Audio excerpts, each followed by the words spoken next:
Hey, everybody. Good morning, almost midday here on March the 23rd. And it's been a while since I've sent you a video and communicated with you, but I figure the weather is getting better. I hope.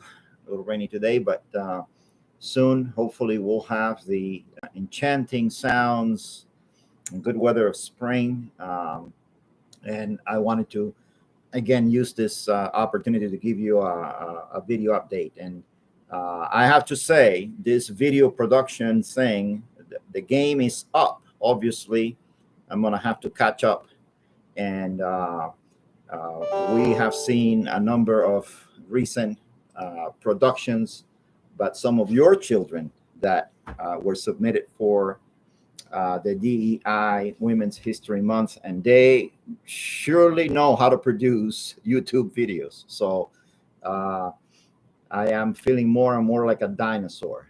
They really did an amazing job, and that was a lot of joy to watch those productions. Again, thank you to the DEI team for the enthusiasm, the events, the shares, the trainings. The stuff that came through during Black History Month was phenomenal, just phenomenal stuff, all inspiring, especially the local touch that we heard. So many testimonials happening here in our very communities by so many wonderful and diverse people. And additionally, don't forget that the submissions for the women who inspire you, or a woman who inspires you, you still have an opportunity to do your write up. Send it to Nikki before the end of the month. By the end of this week, hopefully, we will have a substantial amount of those, and we'd like to publish those. And please don't think that you have to do a write up formal essay.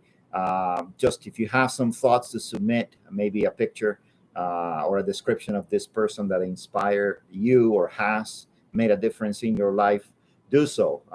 Last time we did this, we really has quite a few beautiful stories, and it's just one more opportunity to uplift our spirits in this season. So far this year, we have already had some community events, great stuff happening. We've had a couple of migrant laundry day projects that just were a success. So many great testimonials in the community about how much this um, helps parents and families who don't have the beautiful opportunity that most of us take for granted, which is something as simple as to wash your own clothes. And, that's a great community service. So, shout out for those who plan and staff those events. We're planning another service provided fair. It's going to be, again, a virtual provided fair. It's tentatively planned for May 18th. There will be more details coming up from Nikki on that. As usual, I try to give you a staffing update, and we have had some changes in staffing. Obviously, we most recently hired two children's services staff, one in CPS, one in foster care. You've seen the announcement, the email that came out from Mark with their pictures. So please stop by when you are in the office and say hello, or send them an encouraging, welcoming. This is the Van Buren family, and we welcome and um, try to be as supportive as we can, especially for our new staff. We also had one staff, Cassie Staffen, who is leaving us for a promotion. We're very excited for her, very supportive that she's able to do take on this new challenge. Sadly, she's going to take on that role in a different county, but we wish Cassandra the best. She's certainly been a significant part of our team in CPS here, and we've been extremely impressed with her work. We have been interviewing to fill behind the family independent specialist position in the eligibility side of our agency, and we should be very close to buttoning that process up, as well as we've been interviewing for migrant seasonal positions. Two of them, as you know, we had Chris Smith and Maria leave for other opportunities. And so we have these two migrant seasonal positions that hopefully we will be able to give some news to you very soon. And while talking about staffing, I'm sure that the question of changes to office-based work or telecommuting continue. As of now, we received information that we gathered through the survey on telecommuting, and we, of course, want your feedback to be coming back continually on what you think continues to work and what you think still is something that needs to improve. I think most of what I've heard from most of you is that you have overwhelmingly supported the hybrid telecommuting arrangements. That seems to be the best for those who are using it. Seem to continue to work well within that framework. And I want to thank you for the part that you've taken in taking ownership for independently staying productive and for meeting the needs of the citizens every day. Without you staying true and engaged on that process, I think this wouldn't work. So thank you for that. We do have program updates. Usually you hear on those, and I have to say to you that those who were able to listen to our county staff presentation last November, you probably got a good chunk of those programmatic updates. We've made improvements since and being able to address some other challenges. That presentation, again, is available for you to view if you wanted to, if you missed it. It is in the shared policy folder under county staff. There is a folder there for all those presentations. They're very comprehensive and just sort of give you an idea of what we've been doing programmatic wise across the department here in Van Buren.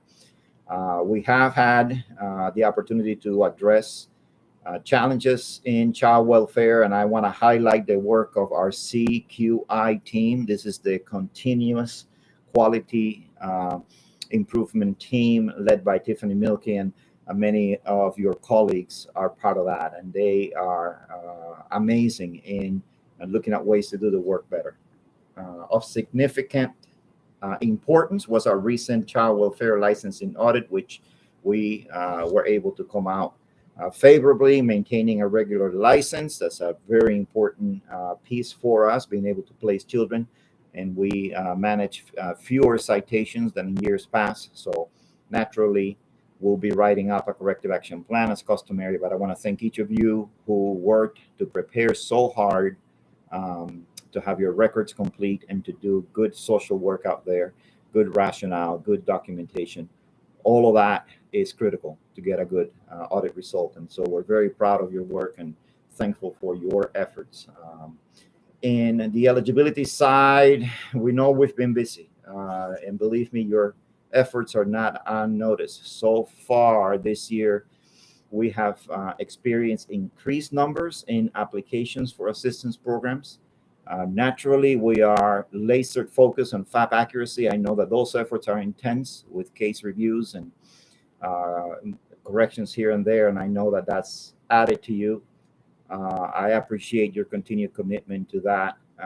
And we also know that we have added time-consuming complexities like the ones brought by the one-day initiative and the interview guide revisions. These things have a real cost in the time, but they are necessary tools to help us improve. I know that looming strong is the Medicaid redetermination project. I know you've seen communication about what that may look like, and I'm sure it feels overwhelming. I have extreme optimism that knowing the kind of amazing work you've done before, coupled with your commitment and knowing how well you've kept a strong SOP and met the other demands with families, that you will meet this challenge as well. And that is going to be a tremendous challenge, but we can do it.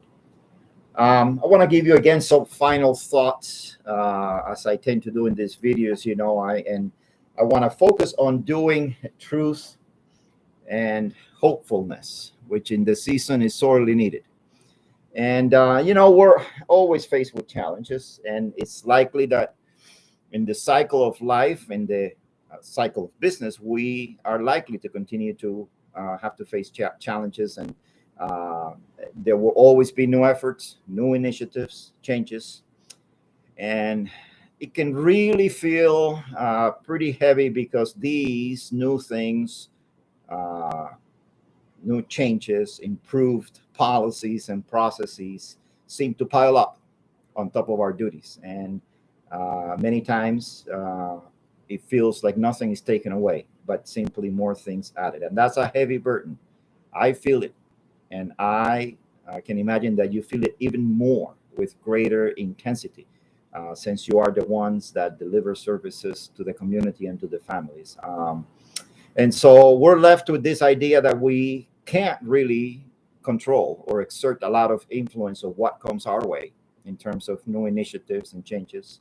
So we hope that we can be intentional about how we respond to these new challenges. And so, to that matter, I want to encourage you to try to move away from focusing on the what ifs. I think our human tendency is to maybe sometimes imagine the worst case scenario, especially when there are things coming our way that seem impossible or insurmountable.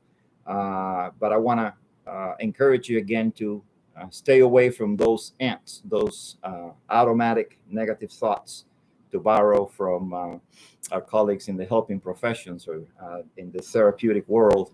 Oftentimes, there is nothing to be gained by that over worry, and much to be gained by taking things as they come, one step at a time. The other concept that I think we're many times challenged with is this idea that if we are inspired enough, committed enough, we can actually overcome any burden. And there is some truth to that, but I find that sometimes the best strategy to take on new and increased challenges is actually doing something. And so we find that as we do, we gain the confidence that is perhaps necessary to overcome the challenge. And sometimes doing just means putting one foot in front of the other. And that, in turn, would hopefully lead to more optimism to follow up and conquer the challenges. Also, super important, I know I talked to you about this before, and I will remind you again that self care is critical. We cannot do this kind of work without having a good and healthy work life boundary, to be intentional about making time to exercise, to breathe clean air, to relax, and to take time to focus on our well-being, our own health. With the pressures of life, the pressures of this profession and the work that you do, oftentimes the first things to go because we are too tired or too stressed are those good daily self-care habits, which we need to never forfeit. So finally, I want to say that you gotta give yourself some grace. You gotta cut yourself some slack. Once in a while, we are our own worst critics, and we put so much pressure on us. And I know that we're well intentioned. The work that we do improves lives. It saves lives sometimes, and that's a big deal. Don't lose sight of that, and be gracious with yourself. You will have overwhelming days. You will have sad days. You will have frustrating periods. But none of that should deter you from what you've already determined that you want to do, which is to help others and to think of those who have much less than what we have, make our best to make a dent in their situation and improve their lives. So it's been great to catch up with you. I do have one last item in closing, and that is what probably some of you have heard. And if you thought it was a rumor, the rumor is probably true. The end of my career in state service is coming quickly. So as of April 29th, after 28 years of service with the department, I started when we were called Department of Social Services and moved through a few names: Family Independence Agency and Department of Human Services, and now Department of Health and Human Services. That journey is about to end, to move on to a different phase in my life. And as of April 29th, I will no longer be employed with the state and will have moved on into the next phase. So I really thank you so much for all that you've done, especially over the last few years as I served here in Van Buren. I have a tremendous amount of appreciation and gratefulness for the way in which God has led my life and has allowed me to serve this community. And I'm thankful for you. I'm thankful for each one of you who toil every day and sacrifice and push through the challenges. It has been an inspiration to watch you do your thing, and I hope that as we transition to new leadership, you will continue that commitment. I'm not disappearing, so there'll be more information probably coming about this last few weeks here, and I definitely hope to be able to properly say our so long as I come into the office some days, and you probably do. And it's been just a remarkable experience to be able to serve and to be able to do so alongside of so many of you. Truly inspiring. So, friends, there'll be more to come in announcements and changes, I'm sure, and I'll be in touch and around here for a minute. So have a good and great day. Be productive. Continue to go out and do the amazing stuff that you do. Like I said before, it changes lives, and sometimes it might save them. And I'm again grateful to have this opportunity with you. Take care until I see you.